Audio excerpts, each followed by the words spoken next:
Assalamualaikum, welcome back to my channel. അപ്പോൾ ഇന്ന് ഞാൻ ഹോൾ വീഡിയോ ആയിട്ടല്ല വന്നിട്ടുള്ളത്. ഒരു ഡ്രസ്സ് വെച്ചിട്ട് എങ്ങനെ സ്റ്റൈൽ ചെയ്യാന്നുള്ളതാണ് ഞാൻ കാണിക്കാൻ പോകുന്നത്. തംബ്നെയിൽ കണ്ടപ്പോൾ നിങ്ങൾക്ക് മനസ്സിലായിട്ടുണ്ടാവും ഏതാ ഡ്രസ്സ് എന്നൊക്കെ. അപ്പോൾ ഞാനിത് കുറേ മുന്നേ കാണിച്ച ഡ്രസ്സാണെന്ന് നിങ്ങൾക്ക് അറിയാം. ഞാൻ 2 പ്രാവശ്യം നമ്മൾ ചാനലിൽ കൊടുത്തിട്ടുണ്ട് ഈ ഡ്രസ്സ്. ഒരു തവണ ആ ഡ്രസ്സ് എങ്ങനെയാന്നുള്ളത്, പിന്നെ അത് എവിടുന്ന് സ്റ്റിച്ച് ചെയ്തിട്ട് കിട്ടുന്നു. കാരണം ഏറ്റവും കൂടുതൽ എനിക്ക് റിക്വസ്റ്റ് വന്ന ഒരു ഡ്രസ്സ് ആയിട്ട്. അപ്പം നമ്മുടെ ചാനൽ ഇങ്ങനെയൊക്കെ എത്തിയിട്ടുണ്ടെങ്കിൽ അതിൻ്റെ വലിയൊരു പങ്ക് ആ ഡ്രസ്സിനുണ്ട്. അപ്പോൾ ആ ഡ്രസ്സിനെ കുറിച്ച് ഞാൻ പറയാം. കുറേ ആൾക്കാർ ഇത് വാങ്ങിച്ചിട്ടുണ്ട്, ഈ ഡ്രസ്സ് വാങ്ങിച്ചിട്ടുണ്ട്. അപ്പോൾ എല്ലാവരും അതിൻ്റെ അകത്തിട്ട ഗ്രീൻ ഉണ്ടല്ലോ, ആ ഗ്രീൻ ഗൗണ് എവിടെ നിന്ന് കിട്ടാന്ന് ഇങ്ങനെ എന്നോട് ചോദിക്കാറുണ്ട്. അപ്പം ഞാനിങ്ങനെ വിചാരിക്കാറുണ്ട്, ആ ഒരു ഗ്രീന് മാത്രമല്ല ഞാൻ ആ ഒരു കോട്ടിലേക്ക് യൂസ് ചെയ്യാറ്. ഞാൻ പല കളറ് ഗൗണുകളും അതിൻ്റെ അകത്ത് ഇടാറുണ്ട്, ആ പിന്നെ കോട്ടിൻ്റെ അകത്തായിട്ട്. അപ്പം എല്ലാവരും ഈ ബ്ലൂവും ഗ്രീനും മാത്രം ഇട്ട് അങ്ങനെ അതൊരു ഡ്രസ്സാക്കി അങ്ങനെയാണ് വിചാരിച്ചിട്ടുള്ളത്. പക്ഷെ ആ കോട്ട് വെച്ചിട്ട് നമുക്ക് കുറേ രീതിയിൽ സ്റ്റൈൽ ചെയ്യാൻ പറ്റും. അപ്പോൾ കുറേ ആൾക്കാർക്ക് എനിക്ക് അതൊന്ന് മാറ്റി കൊടുക്കണം എന്നുണ്ട്. അപ്പം അതിന് വേണ്ടിയിട്ടാണ് ഞാൻ ഈ ഒരു വീഡിയോ ചെയ്യാമെന്ന് വിചാരിച്ചത്. പിന്നെ കുറേ പിള്ളേർ ഇങ്ങനെ ചോദിക്കുമ്പോൾ ഞാൻ വിചാരിച്ചു എല്ലാവർക്കും കൂടെ ഒരു ആൻസർ ഈ ഒരു വീഡിയോയിൽ കൊടുക്കാമെന്നുള്ളത്. അപ്പം ഞാൻ എങ്ങനെയൊക്കെയാണ് പുറത്ത് പോകുമ്പം ഈ കോട്ട് വെച്ചിട്ട് എങ്ങനെ സ്റ്റൈൽ ചെയ്ത് പോകല് എന്നുള്ളതൊക്കെ ഞാൻ ഈ വീഡിയോയിൽ കാണിക്കാം. വീഡിയോയിലേക്ക് പോകുന്നതിന് മുന്നേ ഞാൻ വേറൊരു കാര്യം കൂടെ പറയാം. അപ്പം ആ ഡ്രസ്സിലേക്ക് നമുക്ക് ഏറ്റവും കൂടുതലും മാച്ചായിട്ട് വരുന്ന ഒരു ഷൂ ആണിത്. കണ്ടാൽ ഇതിൻ്റെ അകത്ത് കാണിക്കാൻ ചളിയായിരിക്കും, ഞാൻ വൃത്തിയാക്കിയിട്ടില്ല. അപ്പോൾ ഈ ഒരു ഷൂ ആണ് കേട്ടോ ആ ഡ്രസ്സിലേക്ക് നല്ല ഭംഗി ഉണ്ടാവുക.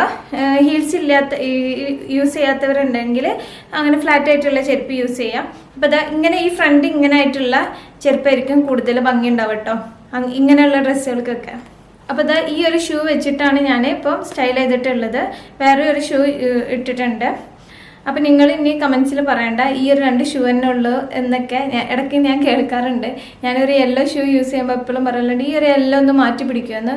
എല്ലാം മാറ്റി പിടിക്കാഞ്ഞിട്ടോ എനിക്ക് ഷൂ ഇല്ലാഞ്ഞിട്ടോ ഒന്നുമല്ല, ഓരോ ഡ്രസ്സിക്ക് നമുക്ക് അതാണ് ഭംഗിയായിട്ട് തോന്നുക. അപ്പം അതിനനുസരിച്ചിട്ടാണ് ഞാൻ എടുക്കാറ്, ഷൂ ഇല്ലാഞ്ഞിട്ടൊന്നുമല്ല. പിന്നെ ഇതിലേക്ക് ഞാൻ ഹിജാബൊക്കെ എങ്ങനെയാന്നുള്ളത് ഞാൻ കാണിച്ചിട്ടുണ്ട്. പിന്നെ ഹിജാബ് ഞാൻ ഒന്ന് പറയാം. അപ്പം നമ്മൾ ആ കോട്ട് ബ്ലൂ ആയിരിക്കും, അതിൻ്റെ അകത്ത് ഞാൻ വേറെ ഡ്രസ്സുകൾ ഞാനിങ്ങനെ മാറ്റി ഇടുന്നുണ്ട്. അപ്പോൾ അതിനനുസരിച്ചിട്ട് നിങ്ങൾ ഇപ്പോൾ കോട്ടിൻ്റെ കളറ് ബ്ലൂ ആണ്, ബ്ലൂ ഷോൾ തന്നെ യൂസ് ചെയ്യുക അങ്ങനെയില്ല. ഇതിൻ്റെ അകത്തിടുന്ന ഡ്രസ്സിനോട് ഒരിത്തിരി മാച്ച് ആവുന്ന രീതിയിലോ അല്ലെങ്കിൽ പിന്നെ നമ്മൾ ഷൂവിന് ഇതാക്കിയിട്ടോ അല്ലെങ്കിൽ നമ്മൾ ഫേസിന് ചേരുന്ന ഹിജാബ് യൂസ് ചെയ്താൽ മതി. ഇല്ലെങ്കിൽ ഫുള്ള് ബ്ലൂ ആണെങ്കിൽ ബ്ലൂ തന്നെ ഹിജാബ് അടക്കം ബ്ലൂ തന്നെ ആക്കി അങ്ങനെ ആക്കണ്ട, അപ്പോൾ രസം ഉണ്ടാവില്ല. അപ്പോൾ വേറൊരു കാര്യം കൂടെ പറയാനുണ്ട്, നോട്ടിഫിക്കേഷൻ വരുന്നില്ല എന്നുള്ള പ്രശ്നം കുറേ പേർക്ക് കിട്ടുന്നില്ല എന്നുണ്ട്. അത് ചിലപ്പോൾ നിങ്ങൾ ഈ ബെല്ലൈക്കൺ ക്ലിക്ക് ചെയ്യുന്ന ടൈമിൽ ഓളൊന്ന് അമർത്തി വെക്കിയാൽ മതി. അങ്ങനെ നിങ്ങൾ ഓളാണോ ക്ലിക്ക് ചെയ്തിട്ടുള്ളതും കൂടെ ഒന്ന് ചെക്ക് ചെയ്യുക. അപ്പോൾ നമ്മൾ വീഡിയോ ഇഷ്ടമാണെങ്കിൽ സബ്സ്ക്രൈബ് ചെയ്യാത്തവരുണ്ടെങ്കിൽ സബ്സ്ക്രൈബ് ചെയ്യുക. പിന്നെ അതിൻ്റെ തൊട്ടടുത്തൊരു ബെല്ലൈക്കൺ ഉണ്ട്, അപ്പോൾ അത് ക്ലിക്ക് ചെയ്യുക. ക്ലിക്ക് ചെയ്യുമ്പോൾ ഓളൊന്ന് ക്ലിക്ക് ചെയ്യണം കേട്ടോ, എന്നാലേ നോട്ടിഫിക്കേഷൻ വരുള്ളൂ. അപ്പോൾ നമുക്ക് വീഡിയോയിലേക്ക് പോവാം.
എല്ലാവർക്കും ഈ വീഡിയോ ഇഷ്ടമാകുമെന്ന് വിചാരിക്കുന്നു. നല്ലൊരു വീഡിയോ ആയിട്ട് വീണ്ടും കാണാം. അസ്സലാമു അലൈക്കും.